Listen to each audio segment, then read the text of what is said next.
Hey, what's up everyone? Today we'll check out the newest hotfix, see what has changed. We'll also talk about the new developer update post, go over some new emotes that were leaked, and so much more that we will be discussing as well. If you find this video informative or helpful at any point, tap the like button below, subscribe, and turn on notifications for all.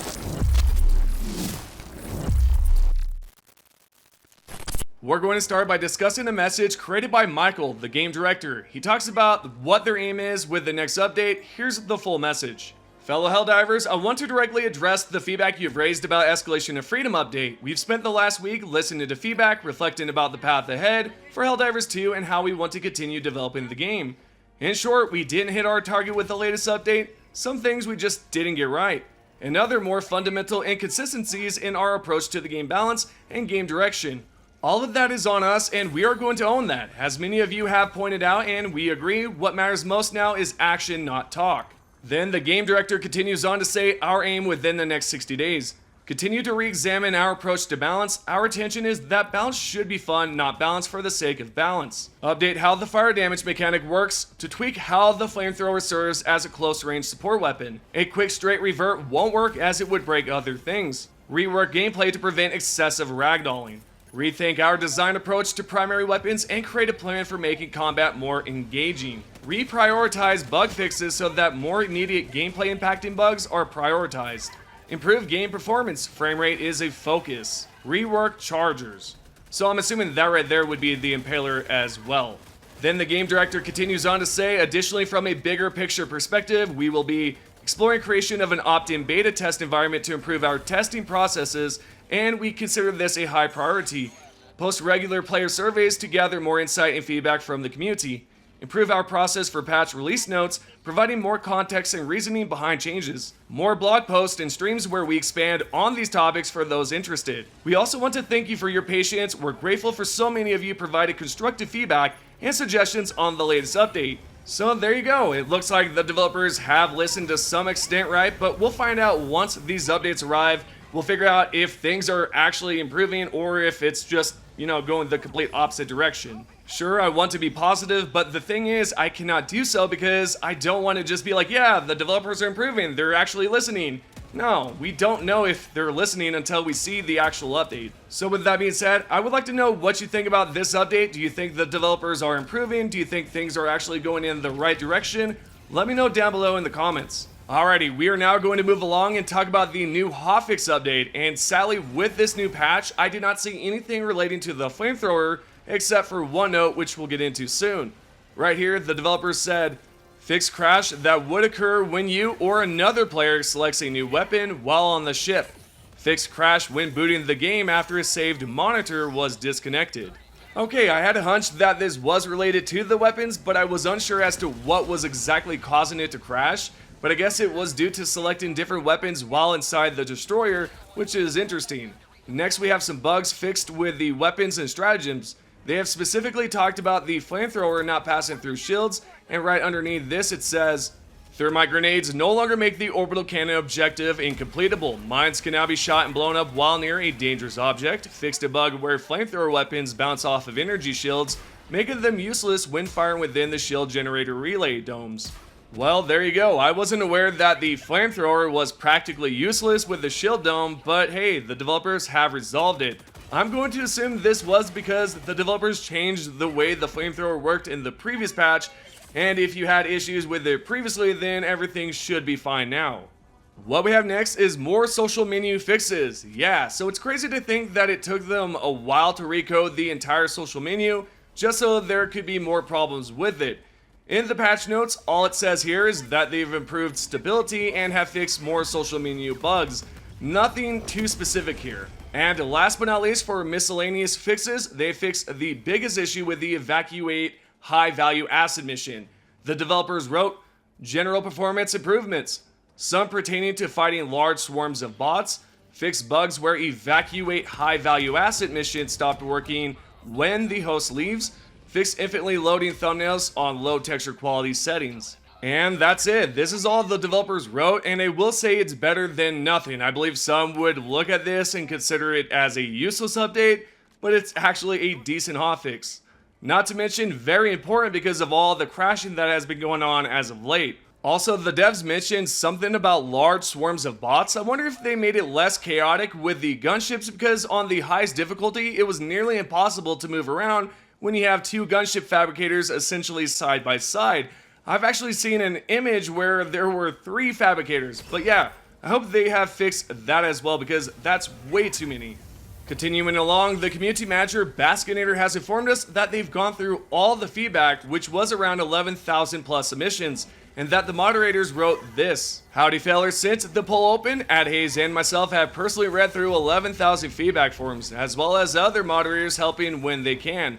Obviously, we aren't devs nor employees of Arrowhead. We want to make it known that we did this because we genuinely care about the community and your feedback. We weren't forced to do it in any way, but took it upon ourselves to sort through the feedback. That being said, Hayes and I personally wanted to thank everyone who sent in constructive feedback. Y'all had some amazing ideas and were super kind as well. We are both working on generating reports that encapsulate the main talking points. This does not mean that Arrowhead employees won't be looking at the feedback forms. They still will be reviewing them. Hayes and I both noticed a lot of people asking for some sort of response feedback that a real person was reading their form. This equated to thousands of people asking for some sort of response. We truly wish we could personally message each one of you, however, that's just not possible. To everyone who sent in constructive feedback, thank you. Your passion and love for the game is one we hold dear to our hearts as well.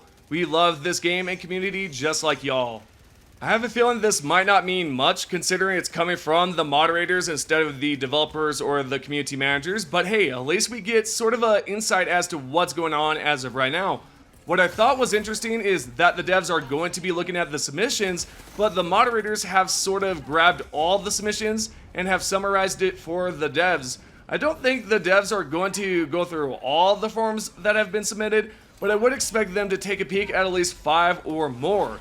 Anyways, this is what they've done with our feedback, and one would hope that they take all the suggestions, feedback, and actually do something with it. With that aside, we are about to go over some leaks together for Helldivers 2. If you do not want to see anything that's too revealing, then I suggest taking a look at the timestamps below and skipping ahead. So now that you have been warned fairly, what we have today is some new Illuminate leaks, as well as some sort of new armor. The first leak is from Ironsights over on X. This player revealed some new string text and has posted an image of what the Sentinel will look like in-game. We'll look at the string text first because right here it says Quantum Staff, Quantum Rift, Illuminate Stargate Nexus, Illuminate Antimatter Generator, Illuminate Stronghold, Blacker Mesa, Illuminate Research Facility, Illuminate Mind Breaking, Void Lightning, and last but not least, Warp Gate. When I saw Blacker Mesa, all I could think of was Half-Life. I actually ended up playing it again after seeing this. Nevertheless, these are some of the things we can expect to see in the game. For instance, the Warp Gate and the Research Facility are probably going to be some sort of objective if I had to guess.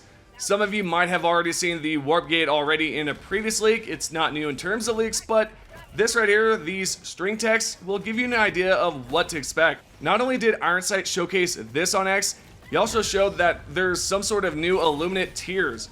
Tier 1 is called the Sentinel, and Tier 2 is called the Baneful Sentinel.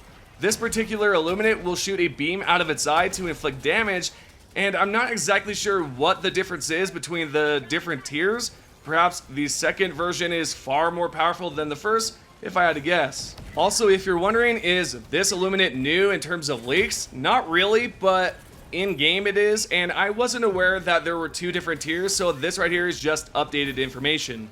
On a related note, there's a Reddit member who spotted another player in game using an unreleased armor. I do not believe I've seen this before, however some of you may have. What you can see is some sort of hazmat type of armor. At least that's what it looks like to me. This Reddit user created this post and titled it, Possible Hacker Using Unreleased Skin. At first, I thought this was some sort of mod because, you know, PC players can use mods on Helldivers 2. However, I found out that this is actually real. The armor has yet to be released. I'm guessing it's for a new war bond. If it is, hopefully it will contain a new passive that has a 75% resistance against biofluid and toxic gas alike, because that would be awesome. And last but not least, we have some brand new emotes. I have gone over this previously in a different video, so if it looks familiar, I apologize. The only reason why I'm bringing this up again, or bringing this back up again, is because that video was only seen by a few people, so I thought it might be worth giving it some more exposure and seeing what your thoughts are about it. The first emote is called Treasure Hunter, where you essentially stick your finger up your imaginary helmet nose and start digging for gold. Essentially, right?